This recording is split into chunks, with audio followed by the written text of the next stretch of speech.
बसरा साहब, आज अदालत में जब इरफान कादिर आए आज सुबह, तो लग रहा था कि कोई प्लान के साथ आए हैं, कुछ बता नहीं रहे थे, लेकिन वो कमरा अदालत से कुछ किए बगैर चले गए। तो आपको क्या लगता है आज आने का उनका क्या मकसद था? देखिए, मकसद तो इनका मैं बताऊँ ना, सारी पीडीएम का एक ही है मकसद जो बाजार नज़र है वो रहा कि ज़िल्लत, वो जमहूर से वहाँ ज़िल्लत, 20 सीटों के ऊपर ज़िल्लत, यहाँ कानून की कोई बात नहीं, आइन की बात नहीं, गैर कानूनी गैर आइनी दोस्त से, धांधली से, गाली से, हर तरफ ज़िल्लत है। तो वो मेरे ख्याल में आज अपने हिस्से की जो आखिरी ज़िल्लत के बिट्स थे वो समेटने के लिए आए थे, तो वो उन्होंने समेटे हैं और चले गए हैं। आप देखिए कि ये किस कदर बदकिस्मती है सलमान, आप देखें कि इस मुल्क के अंदर कोई आइन और कानून की बात करता है तो उसे गाली है, उसे धमकी है, उसे दोष है। और जो एक माफिया यानी सिसिलियन माफिया के साथ खड़ा हुआ है वो कहते हैं कि हमारा जो बात है वो आइन और कानून है। तो इरफान कादिर साहब, आपको पता है कानून की जो नोइंग है, लॉ नोइंग की हैसियत से तो नहीं जाने जाते। इरफान कादिर जाने जाते हैं मुकदमा लड़ना नहीं, सिर्फ लड़ने के लिए। तो कल भी उन्होंने कोशिश की कि अपना असल काम करें, तो मोअज़्ज़ज़ जज साहबान ने बड़े पेशेंस से, बड़ी ही हिम्मत से उनको सुना। और आज भी उन्होंने तो कहा उनको कि आप यहाँ एज स्पेक्टेटर ना बैठें, इसमें हिस्सा लें। सिर्फ वो यूनाइटेड नेशन को उन्होंने हवाला दिया कि उसकी तरह यहाँ ना बैठें एज ऑब्जर्वर। तो आप सुन तो सब रहे हैं, इसके अंदर हिस्सा लें। लेकिन मसला ये है कि हिस्सा तो वो तब लें अगर उनका कोई केस हो। उनका सिरे से कोई केस ही नहीं है और यही उनका केस है। अच्छा, इसलिए मेरे ख्याल में अपने हिस्से की जिल्लत समेटने आए थे, वो उन्हें समेट के चले गए। बसरा साहब, पराई शादी में अब्दुल्ला दीवाना फ़ारूक नाइक साहब आज क्या लेने आए थे? फ़ारूक नाइक जो लेने आए थे वो मैं आपको पंजाबी में बताऊं तो वो ज़्यादा बेहतर रहेगा, लेकिन मैं आपको बताऊंगा नहीं।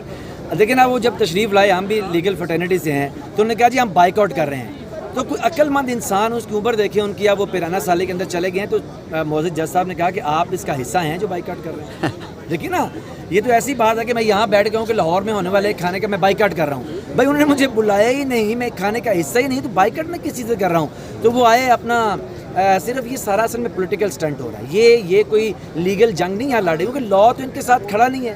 कोई कानून की जंग नहीं लड़े, क्योंकि ना इनका केस लीगल है, ना इनका केस कॉन्स्टिट्यूशनल है, इनका केस है पॉलिटिकल। और पॉलिटिकल केस तो लड़ना चाहिए बाहर जाके लोगों के अंदर। तो आज आपने सुना, मुझे खुद भी बड़ा बुरा लगा, अच्छा नहीं मुझे लगा, क्योंकि उनकी उम्र देखिए और उनके हरकतें देखिए कि आपकी पिराना साली के अंदर कहाँ चलेगी आपकी सारी लीगल जो सेंस है और आपकी सारी चीज़ें, कि आप जिस केस का हिस्सा ही नहीं है कह रहे हैं उसका बाइकआउट कर रहे हैं। तो ये सारी चीज़ें सेल्फ एक्सप्लेनेटरी हैं कि ये असल में खबरों में रहने की जंग है। जो एक कल तक बूट चाटने की दौड़ थी, अब वो सिर्फ साफ़ी के ऊपर आ गए कि साफ़ी से बूट साफ़ करेंगे और ज़ुबानें उठा ली हैं। बाकी आपके सामने सारी सियासत कर रहे हैं। कानून की नज़र में, आइन की नज़र में उनका कोई केस नहीं है और यही उनका केस है, उनका कोई केस नहीं है। बसरा साहब, आज आप फैसला आता देख रहे हैं, क्या एक्सपेक्टेशंस हैं आपकी? देखिए, आज फैसला, हमारी एक्सपेक्टेशन ये हैं कि आज रूल ऑफ लॉ होगा, कानून और आइन की सही मानों में हुक्मरानी होगी। और जो लोग दोस्त से, धांधली से, धमकी से और कह रहे हैं कि हम 13 हैं, हम पता नहीं 19 हैं, कि हम 34 हैं, जो पंजाबी के अंदर चुगे बेच 4 सीटें नहीं जीत सकते पंजाब के अंदरों, और वो यहाँ पे आके अपने कह रहे हैं हम जमहूर की आवाज़ हैं। तो आज उनके लिए एक शटअप कॉल है कि इस मुल्क के अंदर रूल ऑफ लॉ है।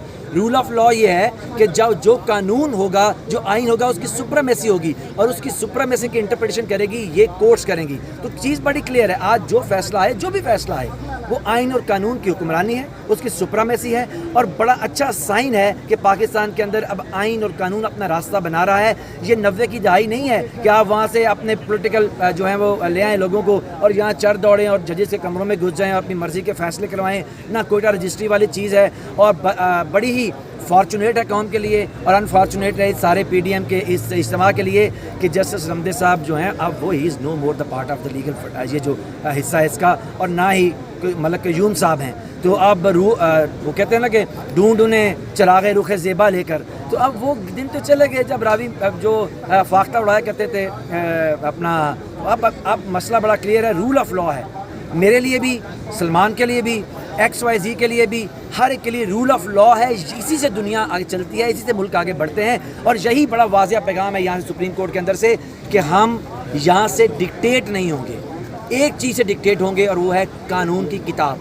कानून की किताब जिसको आप मिडल फिंगर दिखा रहे हैं वो लेके आए अगर आपका केस है तो। बाकी जो बाकी उंगलियां हैं उनका जो रुख है वो आपकी तरफ ही है, वो मिडल हो, वो फर्स्ट हो या वो लास्ट हो। बसरा साहब, thank you very much for your time. Thank you.